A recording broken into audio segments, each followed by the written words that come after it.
jërë ngeen jëf réew yi ci déndu ba Afrique bi te askanoo fa yewoo seen bakkan nekk ci xottu gerte ndax ñàkku kaaraange suñum réew di Sénégal desul gannaaw ubbil la Tribune journal bi nee nañu rapport bu ñu def jëmee ci wàllu crime organisé ci Afrique Sénégal moo jël 34e maanaam ma nga ca fanweerlu place ba ak ñeent nekk ci ginnaaw Gànnaar ak Cap-Vert République démocratique bu Congo fa la raay ba téene fa la ak kaaraange gën a tumuranke ndax moo jiitu ca classement ba réewum Sao Tomé moo mujj ci classement bi mbir mu dul neex a classé mbir mu yombuta suul Le Quotidien nee nañu moo di mbirum dem si yàlla Seex Ñas yéenekaay bi nañu lu jege semaine ba mu faatu ak léegi terewul ay mbokkam tay la seenum xel gën a teey ci anam yi seen doom ji faatoo boole ceekit autopsie ba ñuy wax nee nañu ba léegi amul journal bi nañu leneen lu teeyum xel ci mbir mi moo di waa police yi ñi ciy tudd ba léegi kenn déggul ñu wax ci ki ci wax di lieutenant Ahmed Bachir Ndiaye mi jiite woon police bu wàqe na Nimzaat L'Observateur xëy na di gëstu ci ay mbiram xamal ñu lu bari ci carrière am mu di ak duggam ci l'armée bi nañu ko affecté ca Casamance ba ni mu duggee police lépp L'Obs tegal ñu ko ñi ko xam xamal nañu waa L'Observateur ne lieutenant Ahmed Bachir Ndiaye ab jolof la bu juddoo ca daara jolof nit la ku dëgër bopp koo xam ne ngëm-ngëmam tax na ñaare lu mu màtt du ko bàyyi mukk li fekk daggul mas na fee am lante ak benn commerçant bu ko doon tuumaaluk jaay doole di abus d'autorité masoon na fee bëgg a démissionner ci police bu Sénégal jour ba ñu ko affecté ci zemi yi commissaire de police ba woon di Cheikhna Keita di ñu wax ci L'Observateur ne ni lieutenant Ndiaye doxalee dëppoowul ak discipline de commandement bi ñu santaane ci l'armée li mu def moom lieutenant Ndiaye mu di defab leetar di ca naqar lu ñu ko def commissaire Cheikhna Keita mi ngi leeral ci L'Observateur la ko ca mën a fekk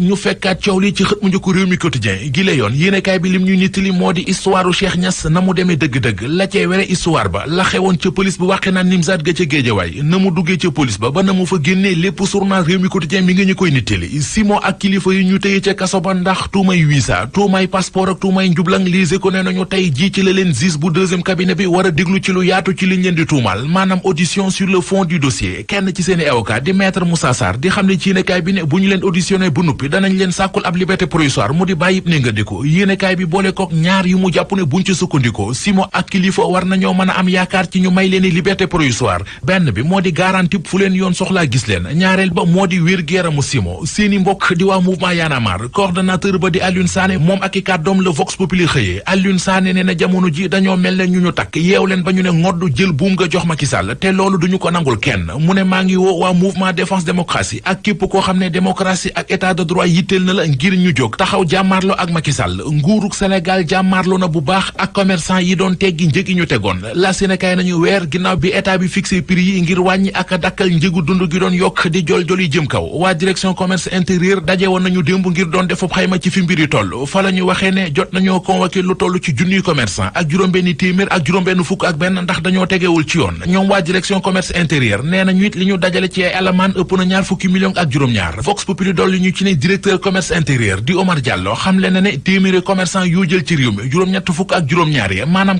87% yi appliqué nañu njëg yi ñu santaane Walf Quotidien nañu waaye njaw des naw xambin askan wi coono bi ñuy dund mu tukkee ci njëgu dund gi yokku jeexagul ne démb ku dégg directeur commerce intérieur di Omar Diallo ak ni mu waxe moo di ku yóbbu séntu ak yokku ci njëgu hydrocarbure bi maanaam essence beek gasoil beek ñoom